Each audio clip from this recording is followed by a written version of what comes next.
뉴스룸을 시작하겠습니다. 김건희 특검이 조금 전 이른바 명품 가방 선물 의혹과 관련해서 국민의힘 김기현 의원 부부를 청탁금지법 위반 혐의로 기소했습니다. 특검은 김 의원 부부가 김건희 씨에게 청탁 목적으로 명품 가방을 건넨 걸로 의심하고 있습니다.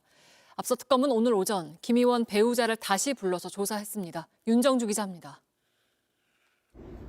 검은 코트를 입은 여성이 광화문 특검 사무실로 걸어옵니다. 김건희 씨에게 프랑스 명품 로저비비의 가방을 선물한 의혹을 받는 국민의힘 김기현 의원의 배우자 이모 씨입니다. 김건희 씨에게 고가 가방을 왜 전달하셨습니까?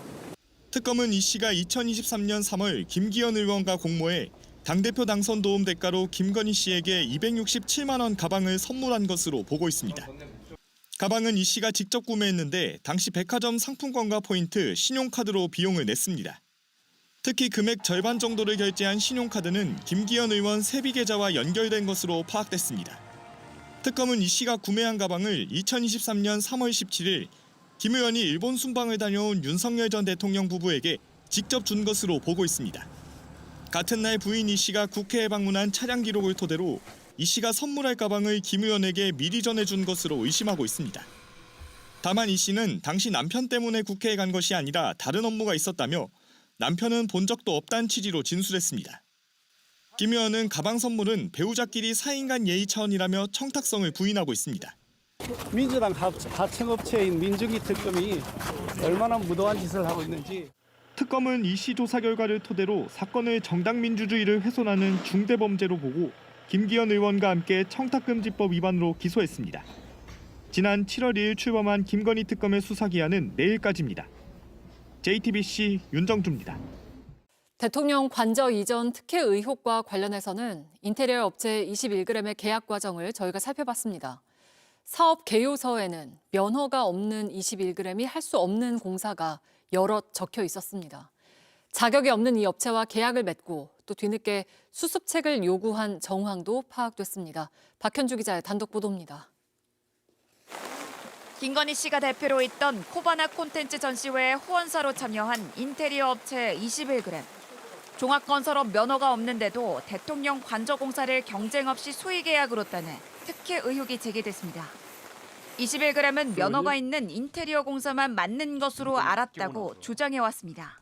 저희는 인테리어 공사를 위해서 그 관저공사 계약을 맺었고. 그런데 JTBC 취재 결과 정보청사관리본부가 21g과 계약을 맺기 전날인 2022년 5월 24일 조달청에 제출한 사업 개요서엔 인테리어뿐만 아니라 다른 항목들도 다소 포함돼 있었습니다. 21g이 면허가 없는 기계, 전기, 그리고 소방공사까지 사업 내용에 적혀 있었던 겁니다. 그런데도 21g은 이미 9일 전 공사를 시작하고 있었습니다. 수상한 움직임은 계속됐습니다. 2022년 7월 공사 감독자였던 권모 정보청사관리본부 과장은 내부 직원에게 추가 계약 추진안을 이메일로 보냅니다.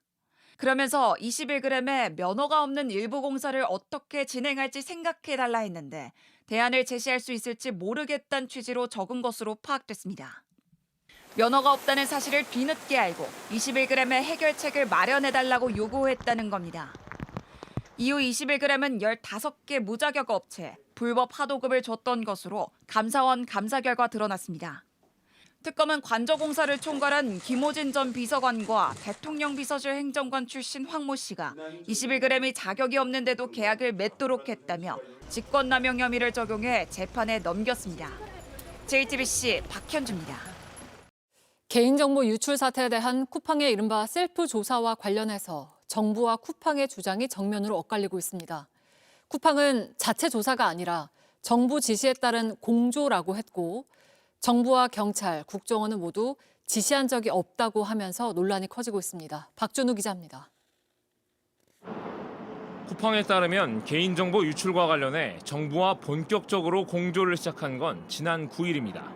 정부가 먼저 쿠팡의 유출자와 만나라고 제안했고 14일에 유출자를 직접 접촉했다는 게 쿠팡 측 설명입니다. 이후 쿠팡은 16일에서 18일 사이 유출자의 하드디스크 드라이브와 노트북 등을 회수해 21일 경찰에 모두 제출했습니다. 모두 정부의 지시에 따라 움직였다는 건데 정작 지시를 내린 명확한 주체는 밝히지 않았습니다. 민관합동조사단을 이끄는 과기정통부는 쿠팡에 즉각 유감을 표명했습니다. 정부가 공식 발표한 바 없는 사항을 쿠팡이 자체적으로 발표해 국민들에게 혼란을 끼쳤다는 겁니다. 경찰 역시 증거물을 이미 제출받은 21일 이전에 쿠팡과 사전 연락하거나 협의한 적이 없다는 입장입니다.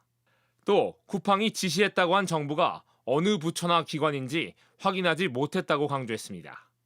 다만 경찰과 함께 쿠팡 사태 범부처 TF에 참여하고 있는 국정원은 지시가 아니라 업무 협의를 진행했다고 선을 그었습니다. 협의의 구체적인 내용은 밝히지 않았습니다. 쿠팡과 정부의 말이 엇갈리는 가운데 뉴욕 증시에선 쿠팡 모회사인 쿠팡 INC의 주가가 6% 넘게 급등했습니다.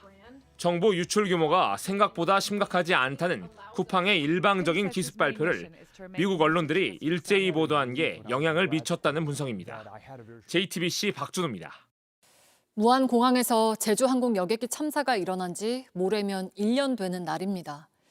비극을 반복하지 않기 위해서 어떻게 바뀌어야 하는지 오늘부터 연속 보도해 드릴 텐데요. 먼저 조류 충돌 관련 분야에서 세계 최고로 꼽히는 미국의 시애틀 타코마 국제공항을 가봤습니다.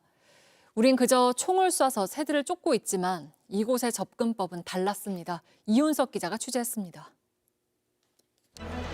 여객기가 쉴 틈 없이 뜨고 내립니다. 곳곳에 조류 탐지 레이더가 작동 중입니다. 경보가 울리면 생태학자 등 조류 전문가들이 현장으로 출동합니다. In 2007, we were able to get 2 radars operational here at the airport. And then in 2013, we operationalized the avian radar by dividing up the airfield into 10 different zones. 미끼를 활용한 전통 방식 트랩도 사용합니다. 포획된 새는 연구실에서 철저히 분석합니다. GPS를 부착해 움직임을 추적하거나 We can see how they use the airport and stuff and how to mitigate their movements through the use of this GPS backpack. 먼 곳으로 보내 서식지를 바꿉니다. 깃털 등을 스미소니언 박물관 연구소로 보내 더 세밀한 연구도 진행합니다. 어떤 새들이 왜 공항으로 들어오는지 알아내기 위해서입니다. That information then is accessible to every airport in our country, and it's also accessible to the engineers who are designing the aircraft engines and aircraft parts. 분석 결과를 토대로 새들을 공항에 끌어들이는 요소를 하나하나 제거합니다. 물웅덩이엔 그물을 치거나 검은색 물체를 가득 띄워 새들의 접근을 차단합니다. When birds are flying over, they can't see the open water and they just keep flying and they go someplace else. 공항 근처 농지를 직접 매입해 없애기도 합니다. 국내 공항들이 주로 사용하는 총을 쏴서 새들을 쫓아내는 방법은 활용하지 않습니다. 아주 급할 때만 예외적으로 쓰는데 그때도 여러 종류 탄환을 섞어서 사용합니다. 새가 특정 소리에 익숙해지는 걸 막기 위해서입니다. 결국 가장 중요한 건 공항 내부는 물론 주변 생태계까지 관리하는 겁니다. And it's a lot more than money, obviously. We are protecting aircraft, we're protecting the public who fly in and out of this airport, as well as the wildlife. JTBC 이윤석입니다.